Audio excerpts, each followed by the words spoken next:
An interesting part of the problem of evil is animal suffering. Even if human suffering is a necessary consequence of free will, why does Yahweh allow animals to suffer? What justifies that? Animals are part of a broader ecosystem in which the human drama is played out. And such an ecosystem must be balanced if it's to be viable. It is no accident that every ecosystem involves predators of some sort.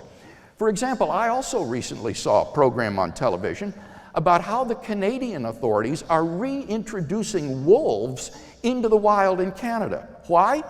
Because in the absence of these predators, the caribou herds were overpopulating because there was no one to pick off the diseased and the aged, and as a result they were overgrazing and therefore dying of starvation.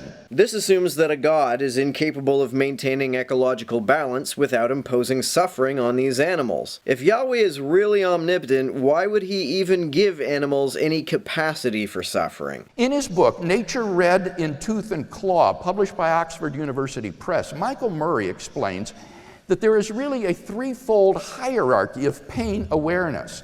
On the most fundamental level, there is simply the reaction to stimuli, such as an amoeba exhibits when you poke it with a needle. It doesn't really feel pain. There's a second level of pain awareness, which sentient animals have, which is an experience of pain.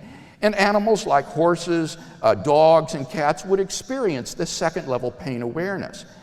But they do not experience a third level pain awareness, which is the awareness of second order pain. That is the awareness that one is himself in pain. Even if that's the case, why would a perfectly benevolent God allow any being to feel second-order or third-order pain, especially beings who are not human and who are therefore presumably not capable of sinning? Even if non-human animals aren't capable of exacerbating their suffering by reflecting upon it in the way humans can, they do still suffer. But why? Are they going to be rewarded in heaven? And therefore, even though animals are in pain, they aren't aware of it. They don't have this third order pain awareness. They are not aware of pain, and therefore they do not suffer as human beings do. Craig cites this fact as though it solves the problem of animal suffering. It's a mystery as to why animals experience any kind of suffering. Craig has said in other debates that animals are not capable of sinning. The example he gave was something like if a lion kills another lion, that doesn't really count as murder. I wasn't able to find the exact clip in which he says this, so let me know if you know which one I'm talking about. If a benevolent and omnipotent God exists and animals are innocent, then it is paradoxical that any animals suffer to any degree. The problem is that we are so often guilty of anthropopathism. That is to say, we treat animals as though they were human beings. We think of the deer in the forest like Bambi, having human consciousness and self-awareness. And this is simply fallacious. There's an actual name for this. It's called the hyperactive agency detection device. The tendency to regard animals as though they were agents. Ironically, this same tendency is what causes people to fallaciously infer that there is agency behind the universe as a whole. The fact is that any event that occurs in history, no matter how trivial, sends a sort of ripple effect through history, so that God's morally sufficient reasons for permitting it might not emerge until centuries from now in another country. To suppose that Yahweh allows suffering in order to achieve some greater good implies that Yahweh is not capable of achieving his goals without allowing suffering, which implies that he is not omnipotent. Craig would probably reply that omnipotence doesn't grant the ability to do logically contradictory things, and that Yahweh's goals may be such that achieving them without suffering would be logically contradictory. However, the only goal that is logically impossible to achieve without suffering is suffering itself, or something to which suffering is conceptually inherent. Why would a benevolent God have such a goal? And therefore it's simply impossible for the atheist to show that it's improbable or impossible that God has morally sufficient reasons for permitting the evil and suffering in the world, particularly when we keep in mind the Christian concept of God and the Christian purpose of suffering. It is not to produce happiness in this life. I grant it. It is rather to provide a context in which people may freely respond to God and his offer of eternal life and forgiveness and come to know him.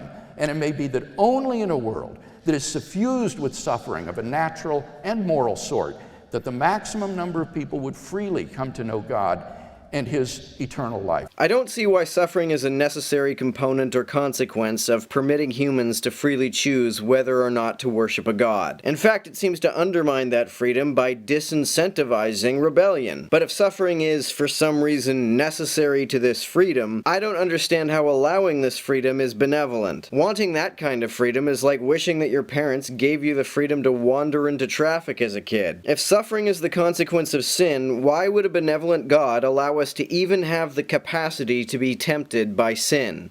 Now, I don't doubt Professor Craig doesn't want to believe that there are no objective moral values. Hey, I don't want to believe it, but this isn't an exercise in wishful thinking. So even if its first premise were true, and Craig could show that, and he hasn't, his moral argument still hardly offers much of a riposte to the evidential problem of evil. I've only ever heard Craig give two arguments in favor of objective moral values. One is, deep down we all know it, which Arif Ahmed rightly pointed out wouldn't pass for an argument anywhere outside of a theological seminary, and the other is that objective moral values exist because a God exists. Neither of these are going to be convincing at all to an atheist who doesn't believe in objective morality.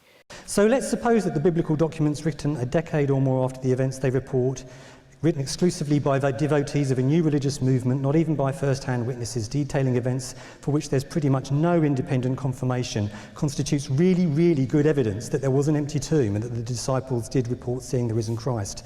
Is that, in turn, good evidence that Jesus was resurrected? Evidence supports a hypothesis to the extent the evidence is expected, given the hypothesis is true, and unexpected otherwise. The absolutely crucial point to note is this: we have good reason to expect some baffling, very hard to explain in mundane terms, reports to crop up occasionally anyway, whether or not there are any miracles or gods or flying saucers. So the fact that an otherwise baffling, hard to explain case has shown up provides us with little, if any, evidence that a miracle has occurred. I don't see how testimony alone could ever be sufficient evidence that the laws of physics were suspended, which is what miraculous claims are. Occasionally, what we think is a law of physics is shown not to be, for example, the law of conservation of parity. This turned out to not really be a law, but this was not shown by testimony. If thousands of people testified under oath that they saw the law of conservation of parity being violated, that would not be a good reason to discard it. What falsified the law of parity was the Wu experiment, which presented physical evidence and a method that could be repeated so skeptics could investigate the matter for themselves. Nothing less than that warrants a belief in the occurrence of an event that all other evidence indicates does not occur. What about the resurrection of Jesus? Dr. Law rightly points out that there are many reports of paranormal phenomena, and these ought to make us very cautious in assessing miracle claims. But I would say two things. First of all, any claim must be weighed by objective criteria: explanatory scope, explanatory power, plausibility, degree of ad hocness.